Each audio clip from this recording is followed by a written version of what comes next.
رسول جس محفل میں نہ ہو تو محفل کہاں ہے؟ اسے محفل نہیں کہا جاتا. بلے شاہ میاں رحمت اللہ علیہ بڑے صوفی بزرگ ہیں، وہ کہتے ہیں جس دل میں حضور کی یاد نہ ہو اس دل میں کتے بستے ہیں، کتے ہوتے ہیں، جانور بستے ہیں. حقیقت ہے دل اسی کو کہتے ہیں جس میں حضور کی یاد آئے. دل ہے وہ دل جو تیری یاد سے معمور رہا، سر ہے وہ سر جو تیرے نام پہ قربان ہے.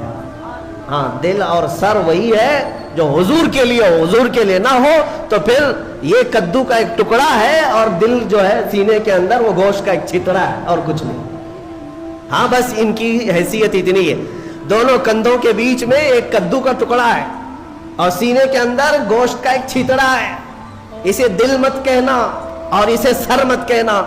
دل کہنے کے لیے ضرورت اس بات کی ہے کہ دیکھو پہلے اس میں حب مصطفیٰ ہے یا نہیں. سر کہنے کے لیے ہر ایک کو سر مت کہنا، بلکہ اعلیٰ حضرت فرماتے سر صرف وہی ہے جو ان کے قدموں پہ قربان ہونے کو تیار ہے، وہی سر ہے. بہرحال آج کی اس تفسیر میں ہم نے بارگاہ رسول کا ادب پڑھا ہے. اسی لیے اے میرے عزیزوں، حضور پاک صلی اللہ تعالی علیہ وسلم کو چھوڑ کر دنیا کا کوئی علم نہیں ہے، کوئی علم نہیں. واللہ اعلیٰ حضرت فرماتے ہیں ذکر خدا بھی جو ہے اللہ کا ذکر کرنے کے لیے جب بھی کھڑے ہوں گے اگر اس میں مصطفیٰ کا ذکر نہیں آیا تو اسے ذکر خدا کہا ہی نہیں جائے گا. ذکر خدا ہے ہی نہیں ہو. ذکر خدا جو ان سے جدا چاہو نجدیو، واللہ ذکر حق نہیں کنجی سقر کی ہے. فرماتے ہیں یہ جہنم کی چابی ہے. حضور کا ذکر چھوڑ کر کے اگر تم کہتے ہو بخدا خدا کا یہی ہے در، نہیں اور کوئی مفر مقر. اس کو میں سمجھاؤں آپ کو. اعلیٰ حضرت فرماتے ہیں مفر کا مطلب ہوتا ہے بھاگنے کی جگہ اور مقر کہتے ہیں ٹھہرنے کی جگہ. حضور کو اگر چھوڑو گے تو نہ بھاگنے کی جگہ ہے نہ ٹھہرنے کی جگہ ہے. ہبلی میں نہیں، پوری دنیا میں. ہاں، نہ بھاگنے کی جگہ ملے گی نہ ٹھہرنے کی جگہ ملے گی حضور کو اگر چھوڑو گے. اگر کوئی یہ سمجھتا ہے نا ہمارے پاس جگہ ہے ہمارے پاس کس کے، ہاں پی ایم کے چرنوں میں ہے، سی ایم کے چرنوں میں ہے ہمارے پاس جگہ، تو جتنے دن راج کرنا ہو 4 دن کی چاندنی ہے. پھر دیکھنا ایک وقت آئے گا جب تمہاری روح قبض ہوگی، سامنا میرے مصطفیٰ کا کرنا ہوگا اور پھر ملائکہ تمہیں بتائیں گے اور قیامت کا دن تو یہ حساب کا ہوگا. دیکھنی ہے حشر میں عزت رسول اللہ، وہاں کسی کی نہیں چلنے والی، کسی کی نہیں ہے. خلیل اللہ کو بھی حاجت رسول اللہ. عزیزان گرامی وقار، بخدا خدا کا یہی ہے در، نہیں اور کوئی مفر مقر. جو وہاں سے ہو یہیں آ کے ہو، جو یہاں نہیں تو وہاں نہیں. تفسیر قرآن کے لیے بھی حضور پاک صلی اللہ تعالی علیہ وسلم کی محبت شرط ہے، شرط ہے. حضور کو چھوڑ کر ایک ابھی سوشل میڈیا میں گمراہی پھیلانے والے کئی ایسے موسمی کیڑے آتے رہتے ہیں، اور آج مجھے جوانوں کو بتانا اس لیے بھی ضروری ہے کہ یہ اپنا آدھا دین جو ہے سوشل میڈیا پر ہی سمجھ بیٹھے ہیں. ہاں، ان کا سب سے بڑا استاد تو علامہ گوگل ہے. مولانا گوگل سے پوچھیں گے، نام بھی اسی سے پوچھیں گے، مسئلے بھی اسی سے پوچھیں گے اور گوگل صاحب سب بتا دیتے ہیں. تو جس کا استاد گوگل ہے وہ سنے. ہر چیز اس میں جو آ جاتی ہے وہ صحیح نہیں ہوتی. ہاں، شہد دکھائے زہر پلائے، قاتل ڈائن شوہر کش، اس مردار پہ کیا للچانا دنیا دیکھی بھالی. اعلیٰ حضرت نے اس کی بہت پہلے تشریح کر دی تھی. یہ وہ دنیا ہے جو تمہیں شہد دکھاتی اور زہر پلاتی ہے. کچھ لوگ ایسے آئے ہوئے ہیں اس میں. ایک شخص آیا، وہ کہتا ہے کہ صرف قرآن، اس میں کسی حدیث کی ضرورت نہیں، حدیث لینا ہی نہیں ہے، نہ بخاری نہ مسلم نہ ترمذی نہ ابو داؤد نہ نسائی نہ ابن ماجہ نہ مشکات، کوئی حدیث نہیں چاہیے، قرآن ہی چاہیے، صرف قرآن سے. ہمیں یہ خبر ملی، کچھ نوجوان اس میں بہکتے چلے گئے. ہاں، قرآن ہی تو سب کچھ ہے اس کے اندر. جب اللہ نے فرمایا سارا بیان ہم نے قرآن میں اتار دیا ہے، کوئی خشکی تری چھوڑا ہی نہیں، سب کچھ قرآن میں ہے، تو پھر حدیث کی کیا ضرورت. وہ شک ڈالتے ہیں. ارے ظالم، تو یہ تو بتا یہ قرآن اترا کس پہ ہے؟ یہ قرآن کہاں سے آیا؟ کون بتایا یہ آیت ایسی ہے؟